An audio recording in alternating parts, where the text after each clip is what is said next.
and welcome to Memoir Writer's Journey. I'm thrilled today to feature my good friend and colleague, Susan Weidener, who is the author of the stunning debut novel, A Portrait of Love and Honor. So hello, Susan. Hi, Kathy. How are you? Hold up your book. Portrait. There we go. There we go. Okay. Before we get into the interview, for those of you who do not know Susan, she is a highly respected author of 4 self-published books, 2 memoirs, an anthology, and her novel. And I'll have her tell you a little bit about the other books later on in the interview. She's also the founder and facilitator of the Women's Writing Circle in Chester County, Pennsylvania. And I have had the privilege and the honor of participating in this circle, and I can tell you that it's truly a sacred space to find your voice and to share it. So thank you, Susan, for all the good work you are doing in that area as well. A Portrait of Love and Honor is, most of all, first and foremost, a beautiful love story. But the one thing that's fascinating about it is that the creative license that Susan took to shape this fictional story from her late husband's memoir. And there's a lot of talk out there about genre bending and writing out of your category. So I thought for the topic today, in addition to talking about this beautiful story, is to talk about the question, did Susan break the rules? And if so, what happened? So, Susan, A Portrait of Love and Honor is a deeply personal story. And can you tell us why you decided to write it? Well, I wrote it because John's memoir had been sitting in the closet for quite a long time, and I read it, and I thought it was really compelling. Particularly some of the coming-of-age stories he had about questioning the war in Vietnam as a young cadet at West Point, a conversation that I think really resonates now nationally concerning war in this country, questioning things with the military as well as our tactics in Vietnam. So that part really resonated with me, and I thought I'd like to share that with others. And like anything else, it started out, I knew that I wanted to incorporate parts of John's memoir, but not every part of it. Mm-hmm. So I began creating a fictionalized love story. I don't know how it came about, but it did. And I enjoyed writing it, creating this canvas, so to speak, to showcase his memoir. How was writing this story, how did it differ from writing your memoirs? Well, it was quite different because I was allowed to use my imagination. I could create situations. There was a lot of things that I wrote about Ava Stewart, the main person in the novel, that I never could have written about Susan Weidener. So that was fun to kind of let it move apart from me into her. A divorcee, when Jay meets her, he's in his mid-40s, she's 41, she's been divorced just a couple years. She's somewhat disillusioned. And that type of woman, that portrait of a woman, interested me. And I wanted to write about it because in her own way, she was seeking some meaning in her life and some honor. Her husband has left her for another woman, or he cheated on her with another woman. And there she is, feeling very disillusioned about love and life. Her parents are dead.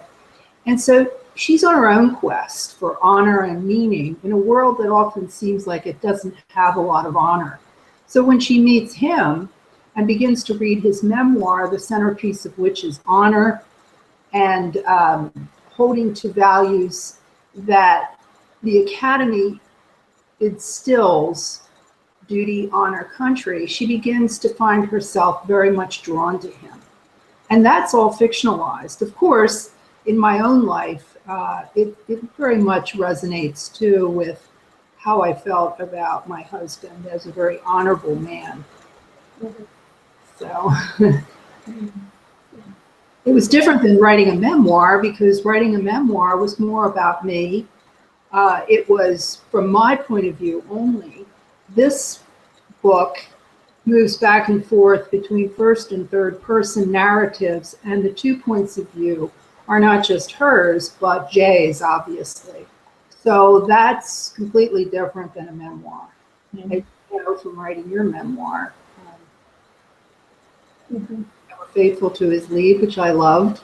Thank you. I think it's a great book. So you know how that is with memoir. It's really only about you. You can write about other people, but you can't come into their minds. You can't get into their heads. Mhm. Yeah, must have been a challenge.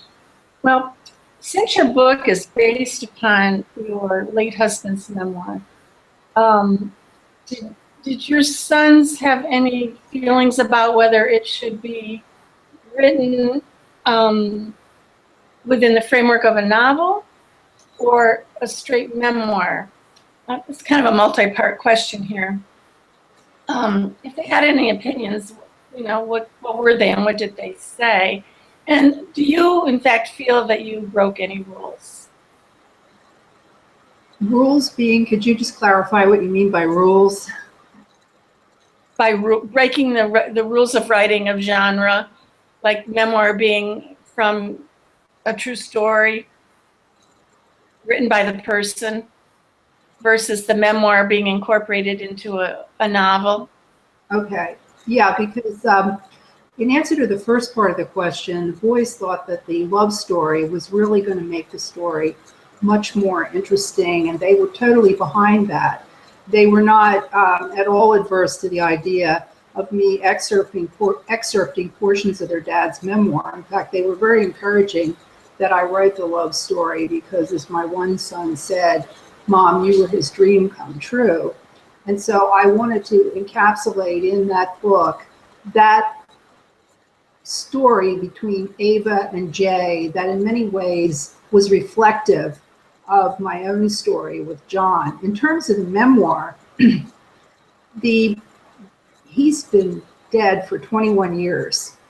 So his memoir was sitting there in a closet. He tried to get it published through a traditional publisher. It was not accepted. And it was his dream to see his story published. By taking portions of his memoir and not deviating from what he wrote, simply cleaning it up a bit with a little more active voice and a little more detail here and there, it's exactly as he wrote it. So there was no tampering with John's memoir. Rather, there was, the memoir was put inside the novel as a way to, again, completely showcase this man, both as a young cadet and as an older man who is now in remission from cancer, which is where Jay Scioli is when we first meet him in the book. And by the way, that was John's pen name, Jay Scioli. So it's semi-autobiographical, and it's a vision and a creative expression I had for this because I wanted to tell a good story, but also keep true to John. Mm-hmm. And I think he would have been really happy with the way it came out. And I know both of my sons have read it, and they loved it. They said, I got an email from my older son after he finished reading it, and he said, "I'm proud of you, Mom." So it doesn't get much better than that. That's a perfect endorsement, really. Yeah, and the book is dedicated to Alex and Dan. So it's very important to me. And they were both beta readers, I might add. Mm-hmm. That when I was going through the book, and some of the love story was jettisoned. Originally, I had Ava as the mother of a son. And I took the son out because that set up a lot of complications in terms of, well, was Jay really ready to be a father? And how would Jay react to being a father to another man's son? It just got too complicated. So I took that out and wanted to really focus in on Ava and Jay's story. This story, as I said, of two people who meet. And so it's really a marriage of fact and fiction is what it is. I hope that, and if that's breaking the rules, then so be it. But my intent has always been to tell a good story and hope it resonates with universal themes with readers. Because most readers are not going to care who John Cavalieri was versus Jay Scioli, and they're really not going to worry about it at all. I think this is more of a topic in the writing community, perhaps. Yeah. Well, also, well, a couple things. One is that it's like you and wrote this story together. What was that? I'm sorry. It's like you and John wrote your love story together. Yeah, thank you. I think that's a good way of putting it. That Right. my work is a collaboration with his work in this book. Yeah. And frankly, the Jay Scioli, the older character in the book, a lot of that I had to imagine because John wasn't around for me to check with him about certain things I wrote about his mother, for example. So it should be clear that that's the fictionalized portion of this book, is the Jay Scioli portion with Ava Stewart. I could never credit him with some of the things I wrote about the Italian-American experience that's in that book because I haven't been able to sit down with him and double check that.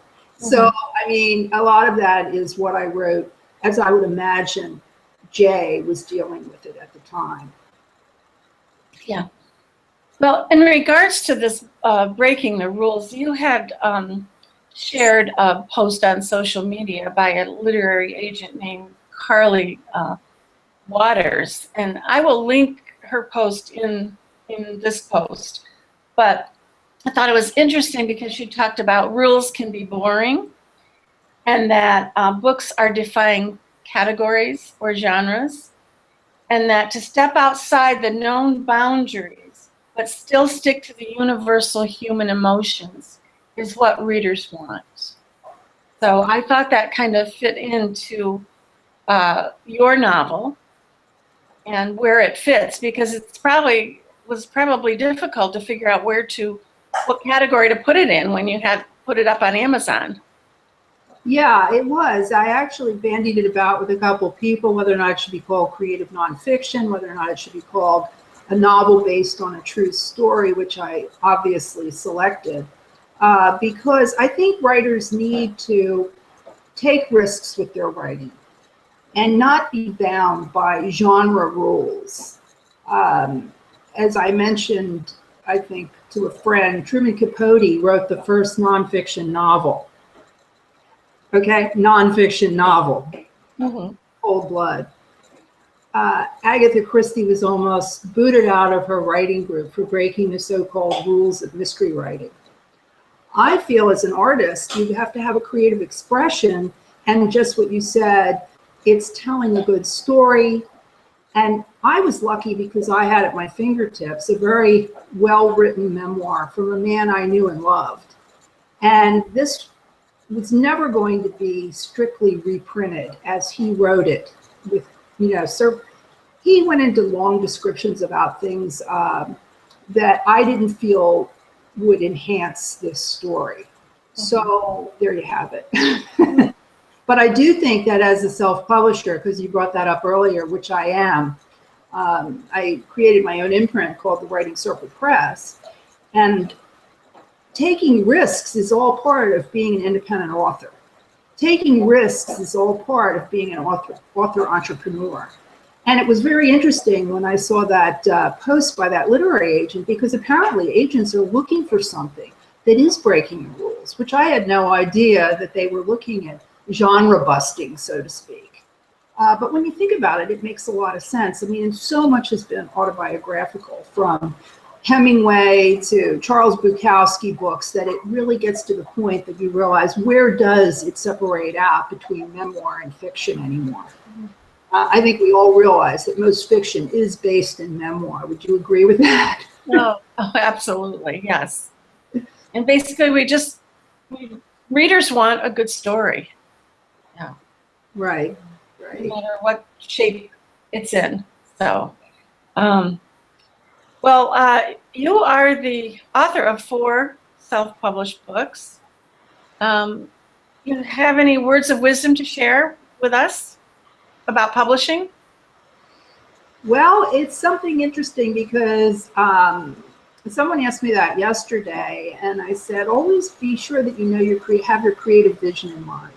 What is your book about? What do you want your cover to look like? You have complete control of this.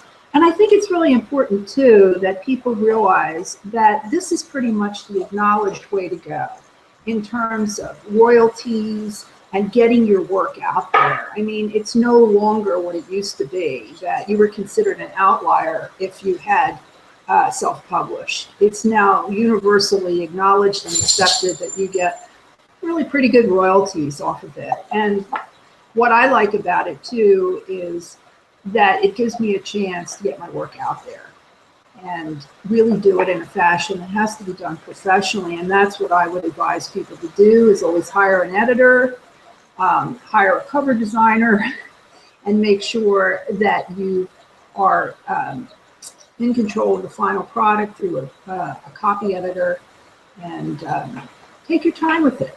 Don't rush through the process. This book, for example, took 2.5 years. One of the other ones I worked on, the anthology with the women from the Women's Writing Circle, did not take that long. I think we worked on that for about 9 months. So it can depend on the project, too. Very good. Well, why don't you tell us about each of your books? Oh, all right. Well, the first one, Again in a Heartbeat, is about the death of my husband, the journey as a widow with 2 young sons, and her immediate rush into finding a replacement after the love of her life makes a tragic exit.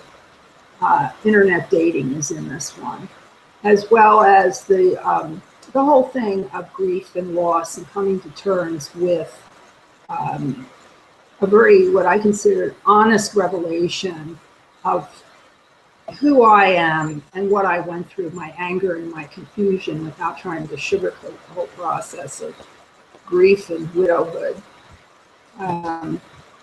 This one, Morning at Wellington Square, is the sequel. This one contains a journey following loss, of renewal and reinvention as a middle-aged woman, and the final creation of the Women's Writing Circle. There's a lot in this book about my mother, my parents, that didn't go in the first one, my brother's untimely death from cancer as well.